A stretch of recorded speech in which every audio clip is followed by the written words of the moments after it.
Algebra 1, Unit 8, Lesson 3, Data Distributions and Outliers. In this lesson, we want to make dot plots to display the data, identify outliers in a data set, and then compare data sets and describe their general shape. A dot, or can also be called a line plot, is when you make a number line with the different values that occur on the bottom, and then above that you either put X's or dots or some other symbol to show the frequency. So if the frequency is 5, you would put 5 X's or 5 dots on top of that. The scale, of course, has to cover the range of the data as the minimum, and it could be more than that, and it has convenient marks for determining where the values belong.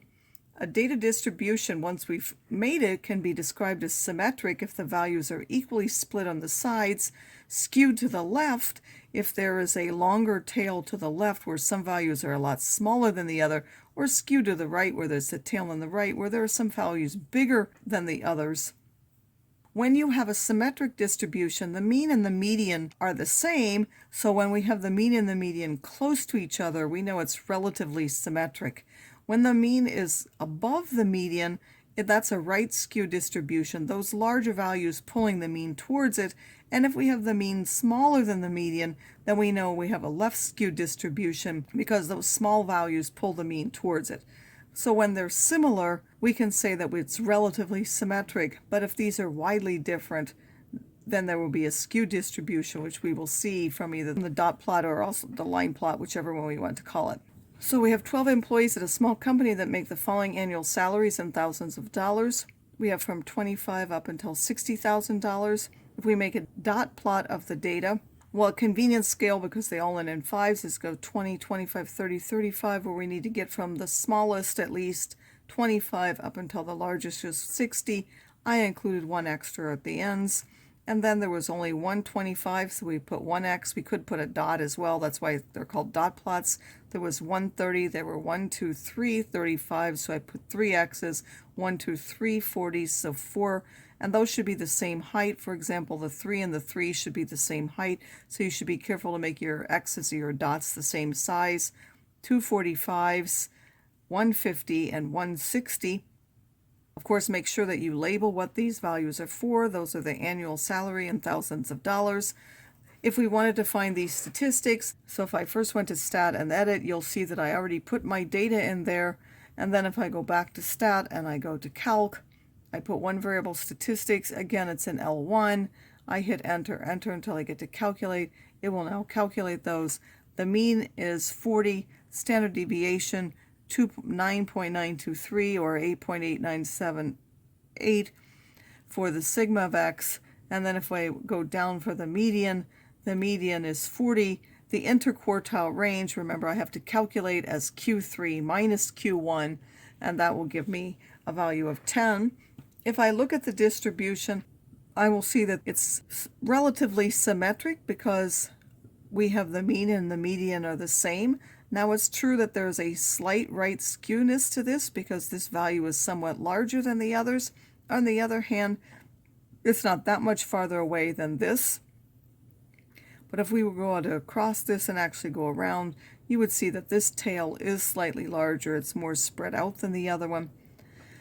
And it's centered around a value of 40K with a spread of, in this case, 10K if I use the IQR.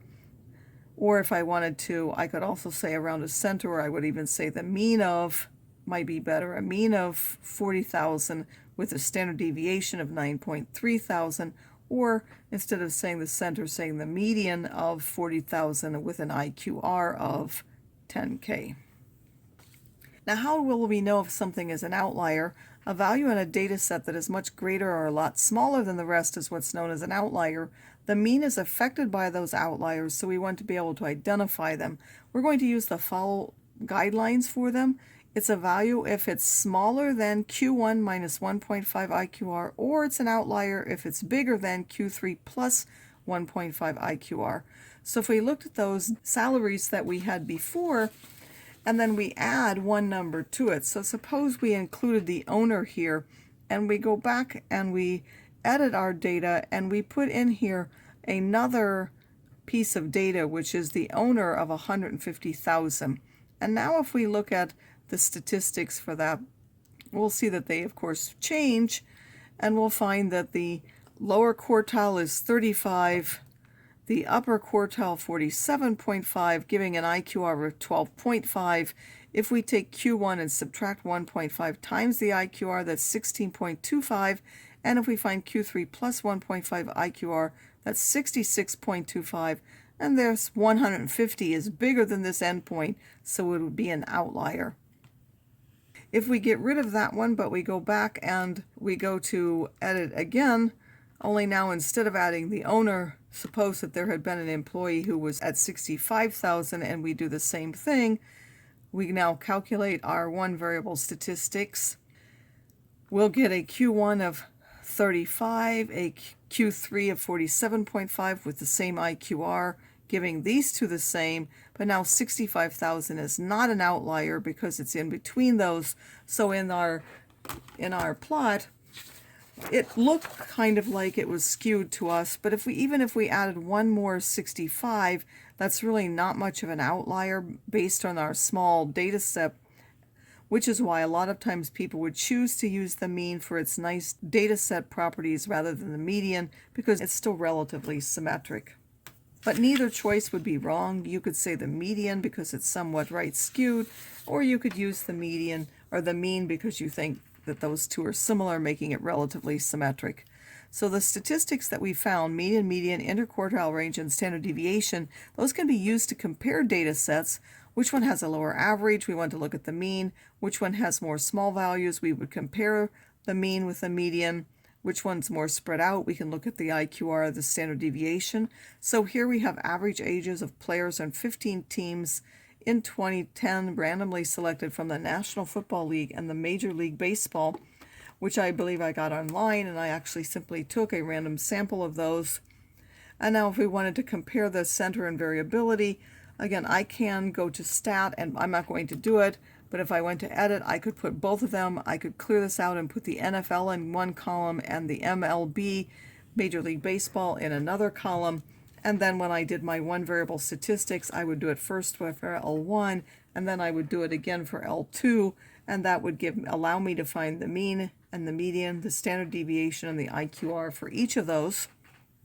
Now, if we want to compare those, the ages for both the NFL and Major League Baseball are relatively symmetric, since each one has its mean and median about the same, and therefore we would be more likely to use the mean in our discussion of the center and variability of those. So if I want to look at means, I subtract. I would say 28.62 and subtract 25.98.